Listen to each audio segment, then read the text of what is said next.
انا في الوقت ده اتنفضت من مكاني وقمت وصرخت في وشه، ولسه بحاول اصوت وهلل.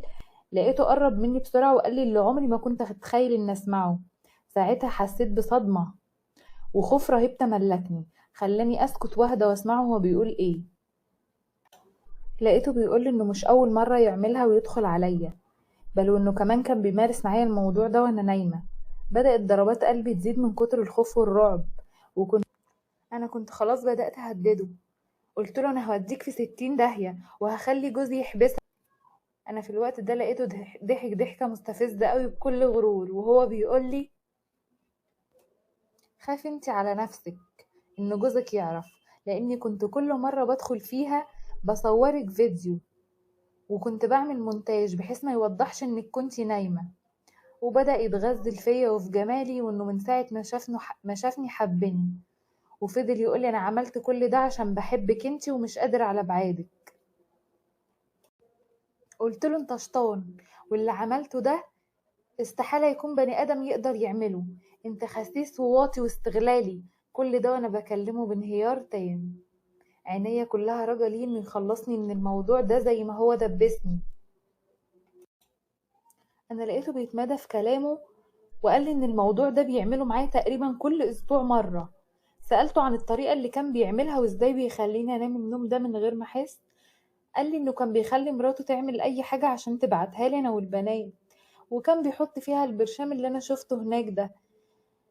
وقال لي طبعا هي ما تعرفش الكلام ده، كان بيبقى من وراها. قلت له جوزي ما فكرتش فيه ايه ممكن يحصل له لو عرف حاجة زي دي؟ قال لي لا انتي عاقلة ومش هتقولي له وهتخافي يفهم غلط، خصوصا لو طلعت الفيديوهات وبعتها له، ممكن يقتلك انتي قبل ما يفكر يعمل فيا اي حاجة. ساعتها حسيت اني بتعامل فعلا مع شيطان مجرد من كل معاني الإنسانية دي، بسعران صعب التعامل معاه.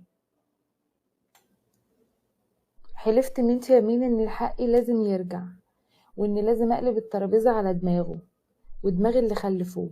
بس كان في معادلة صغيرة، اني مش عايزة اذي مراته لانها فعلا ما اذتنيش، بل بالعكس كانت بتحبني ومعتبراني اختها الكبيرة، وكمان حامل، يعني ملهاش ذنب لا هي ولا ابنها اللي في بطنها. وبالفعل قررت اواجه واخد حقي واشغل كده النساء اللي ربنا ذكره في القرآن انه عظيم. قعدت دقايق بسيطة مع نفسي بفكر هعمل ايه، وفعلا لقيت الحل.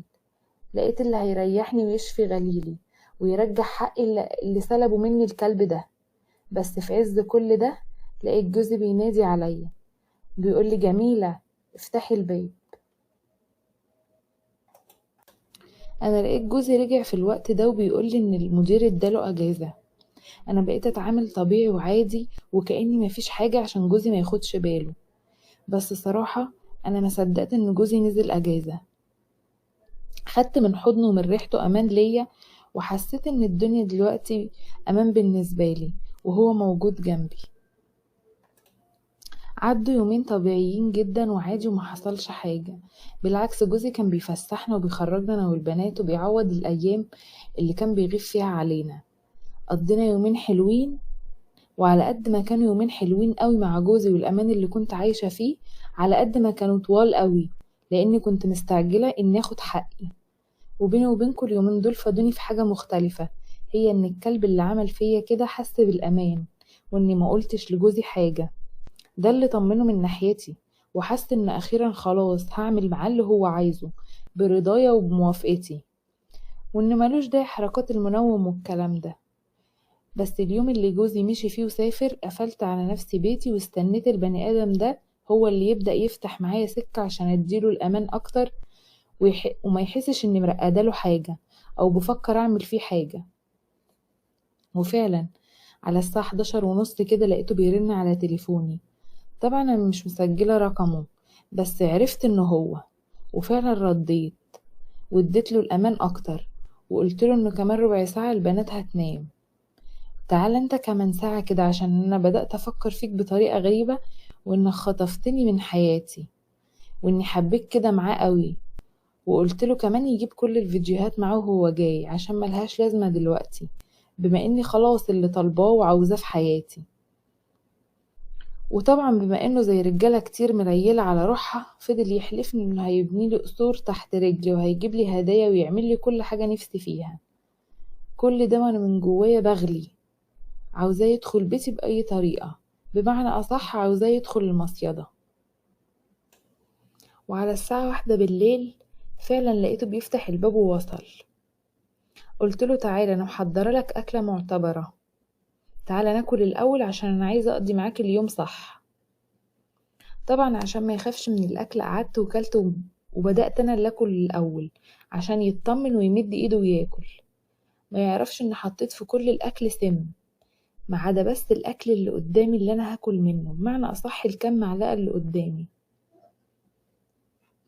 كلت وكأني جايبة الأكل كله من نفس الحلة، وبالفعل بدأ ياكل وباطمئنان.